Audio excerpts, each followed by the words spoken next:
equations in unit 3 where we're talking about linear equations. What is the general model for linear equations?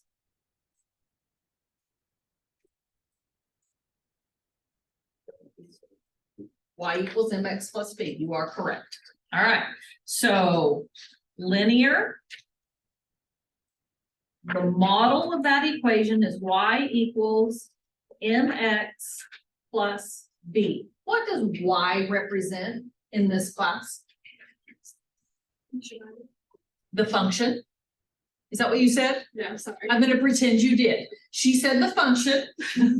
All right. So we know y is the function.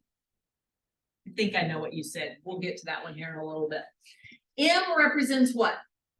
Slope. And what do we call slope in here? Average rate of change. What's the x? Your variable.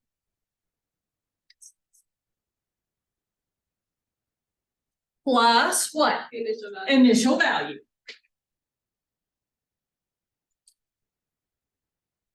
All right, so that's what we have been working with. That is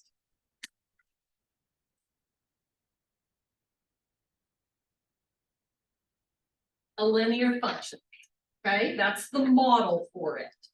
And when I asked you on the test to show or prove that it was a linear function, what did you, what would you calculate? The average rate of change and look to see if it was constant. And so we know with linear that we're looking at a constant rate of change.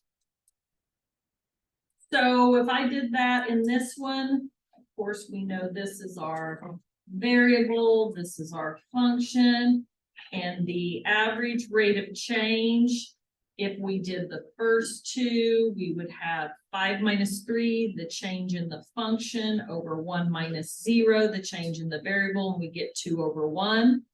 And then we would do the same thing for the last two.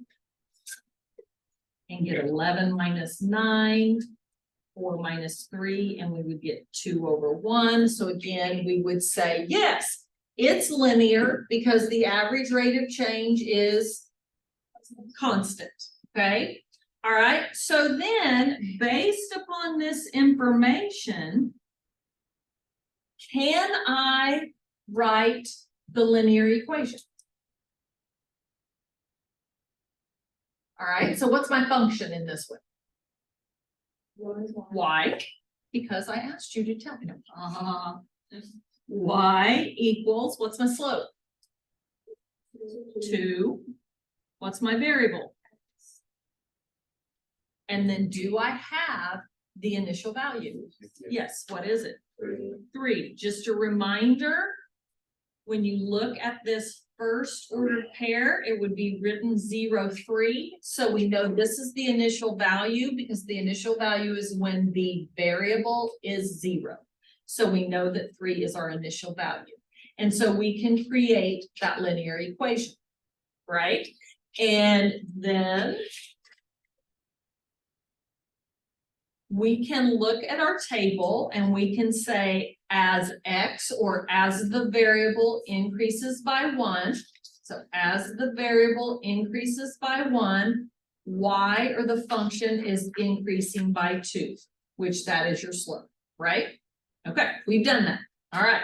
So now what we're going to start looking at is exponential functions. All right, so we're not going to use y equals mx plus b. That's linear. Exponential functions are not linear, okay? All right, so when we look at a table that is an example of an exponential function, okay. So instead of a constant average rate of change, it will have a constant multiple. This constant multiple represents what we call a growth or decay factor. This is new. We've not dealt with this before. Okay, so look at your variable. What is the variable doing? Increasing by 1, just like just like this one. This is increasing by 1. What about the function? There is a relationship, but it's not just like, it's not obviously increasing by 3. What is it doing? Multiplying by 2. So if you take 3 times 2, you get 6. If you take 6 times 2, you get 12. And so forth. 12 times 2 is 24, and 24 times 2 is 48. So this is what we call a constant multiple, which is also known as a factor. So this right here is your constant multiple, which is also known as your growth or decay factor. So we'll talk about the growth and decay part here in a little bit. So this is how things change. Okay. All right. Here are 2 examples of graphs that represent exponential either growth or decay. Okay, so exponential growth or decay. All right, so we still don't know what those equations are, but I can look at the pictures or the graphs and determine some things. So look at this one when we're talking about exponential growth. Well, what do you think of? Growth means it's doing what? It's increasing, and when something grows, it increases, so that makes sense, right? Also, think about its concavity. What type of concavity does it have? Concave up, because if you extended this, you'd have cups up. So this is concave up. And then if we were going to explain what the graph was doing, we wouldn't say the graph, but we're going to be specific to the function is, and you already told me it is increasing, but you can tell me more.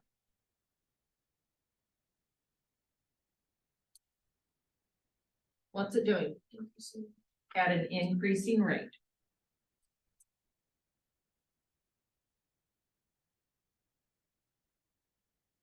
So we can see that it grows or goes up, it's increasing, and since it's not leveling out, we know we have an increasing rate.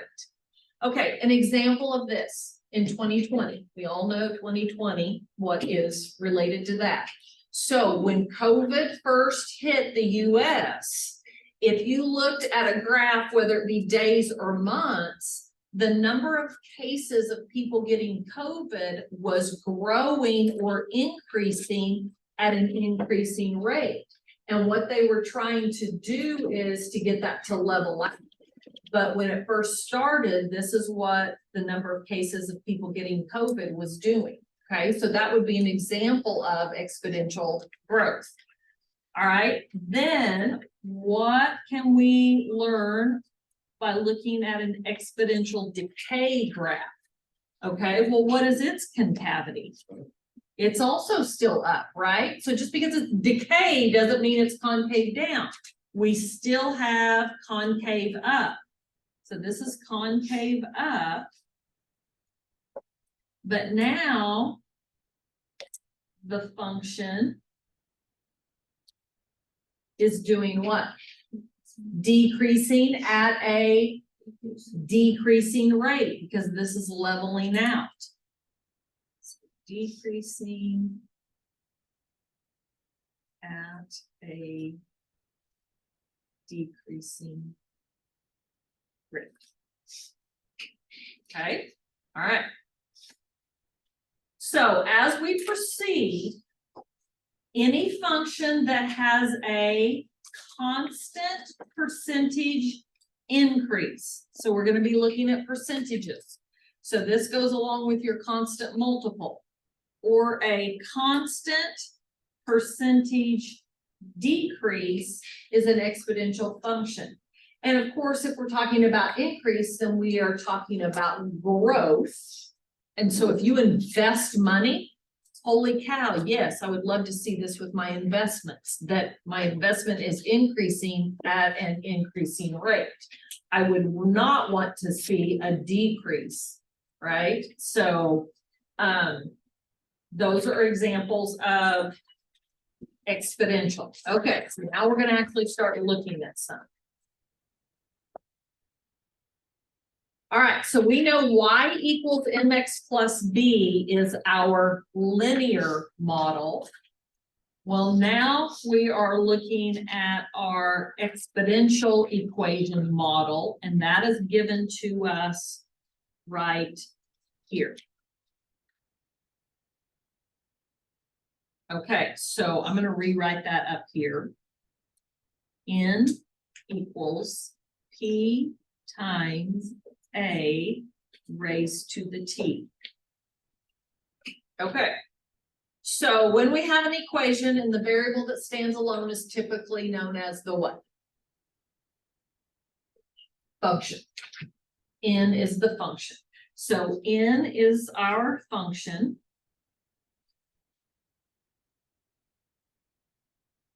Now, in linear, y equals mx plus b. B was the initial value, but now P is the initial value.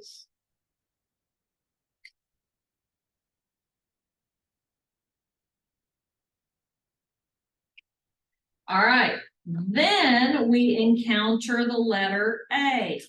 This is new that we've not dealt with before, and this is your growth or decay factor. And it's a constant multiple. So in that prior table, that 2, that's what would have gone here. So that is, A is our factor, and that factor can either be growth or decay, and it is raised to the variable that we use T rather than X like we did. Whoops, I meant to write variable here. Write variable here. There we go. So if you put a y here, that's our function. If you put an x here, that's your variable, that's fine. It's just that's the one that they give us, but you could see it could also be seen as y equals p times a raised to the x. That would mean the same thing. Function, variable, initial value, growth or decay factor. Okay.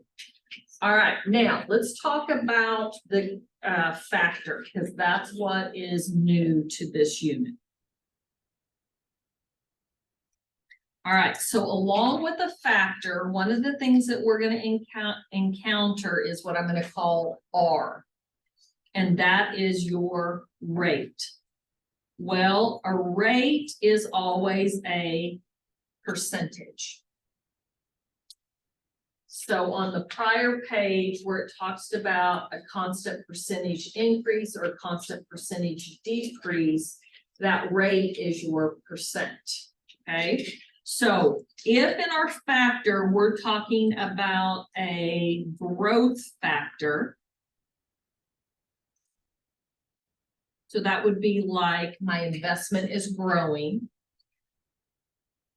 A, which is your factor, will always be 1 plus R.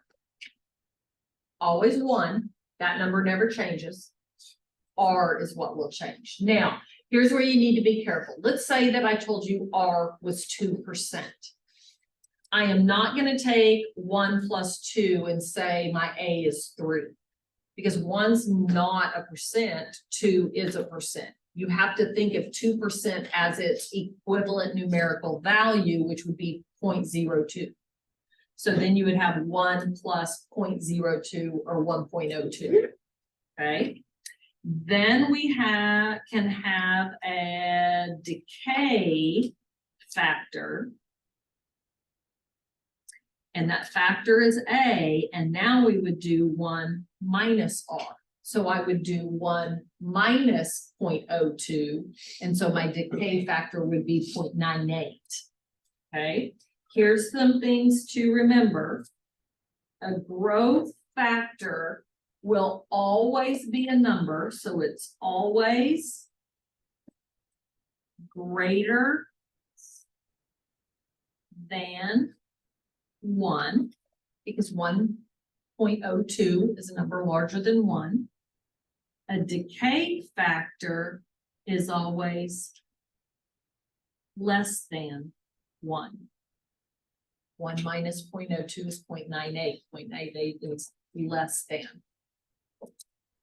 Okay, so those are some things to remember about the factor.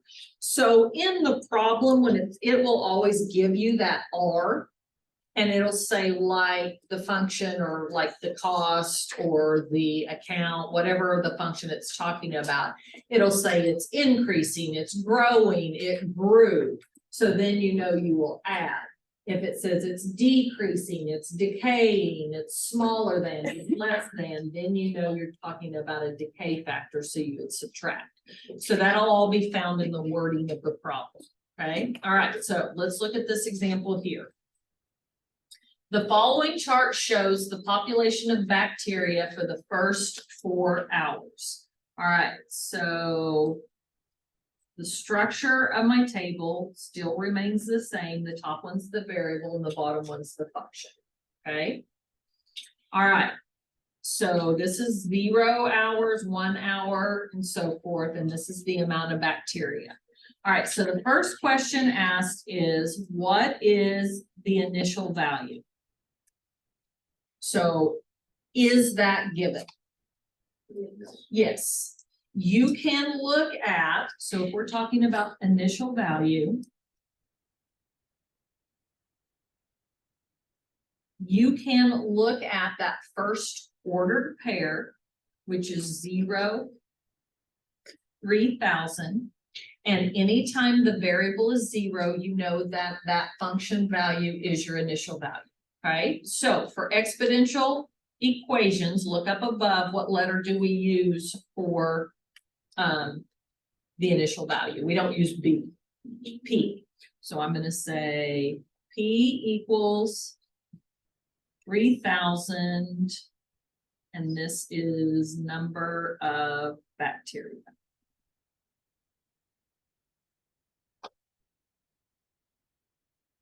So there's our initial value. So now we're going to look at the growth factor. Okay, so 1, they told me it was a growth factor. Well, how do I know that? Well, look at your bacteria. What is it doing? Increasing, which means it's growing, right? Okay, so we know we have a growth factor.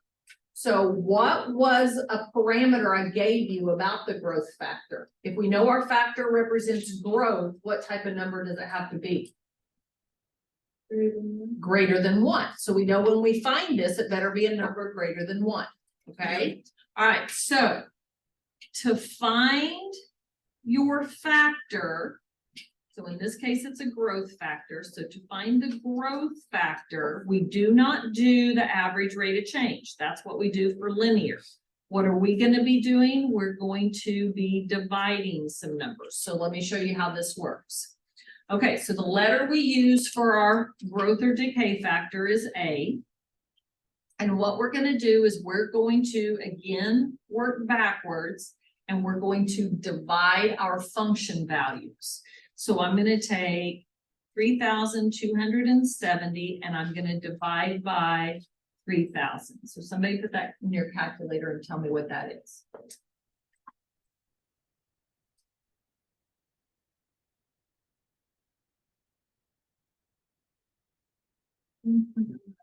Okay, so we get 1.09. All right, so for this first one, it says that my factor is 1.09. Does that make sense representing growth? Yes, it's larger than 1. We're going to go ahead and do it for the others as well. So 3,564 divided by 3,270. And then we're going to do 3,885 divided by 3,564. And then the last one would be 4,235 divided by 3,885. So are you finding that it is 1.09 each time? Anybody done any of the other calculations? Yes, okay. So each one of these is 1.09. So we have found that the growth factor is 1.09. Okay, what does that mean in relationship to my table? It means that if I took this first number 3,000 and I multiplied it times 1.09, I would get this number. And then if I took 3,270 and multiplied it times 1.09, I would get this number, and so forth and so on. And so this is your growth factor,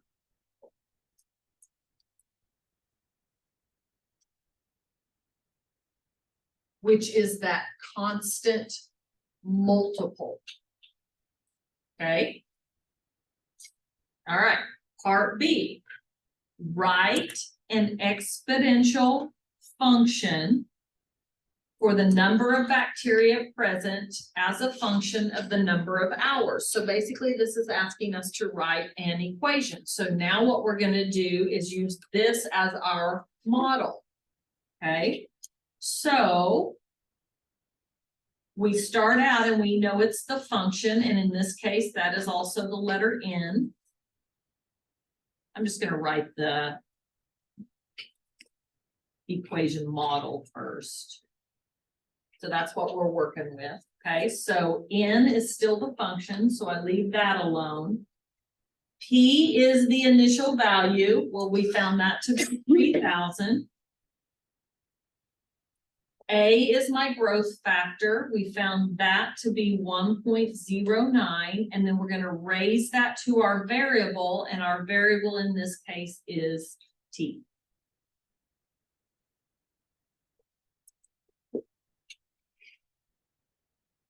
Now, we're not going to do anything with that yet. Eventually we will, but just want to get us familiar with writing the equation.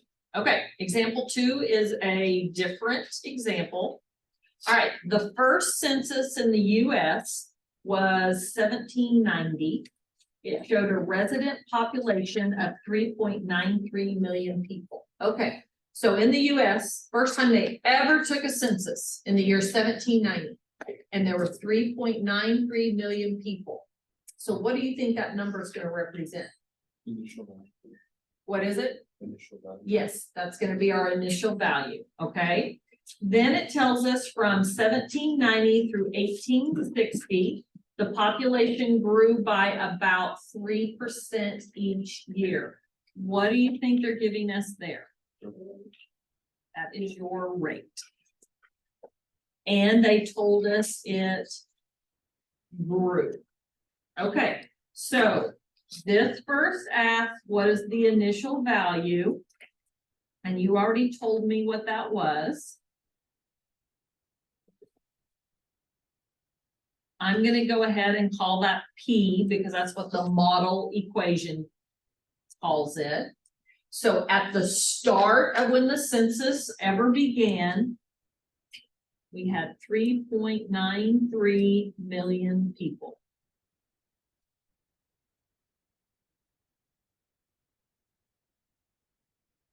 All right, there's my initial value. All right, so then it is asking us to find the growth factor. So it's asking us to find A. Is my growth factor 3%? No. All right. So we know we have a growth factor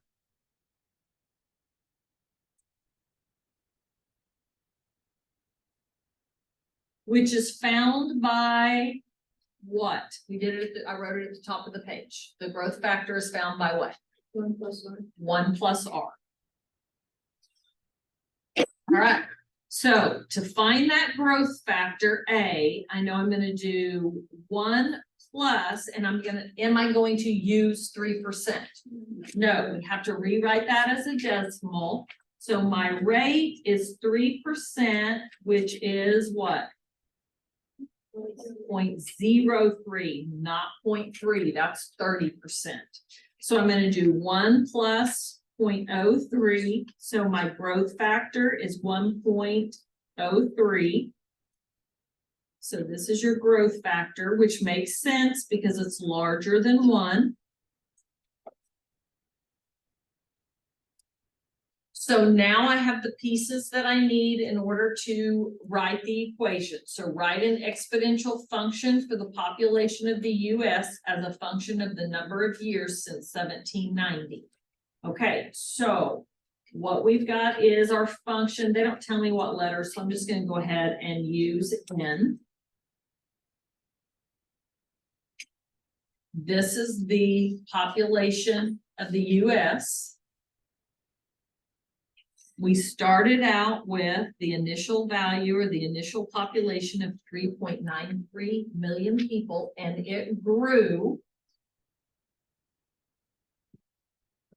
The growth factor 1.03 raised to my variable, which is number of years.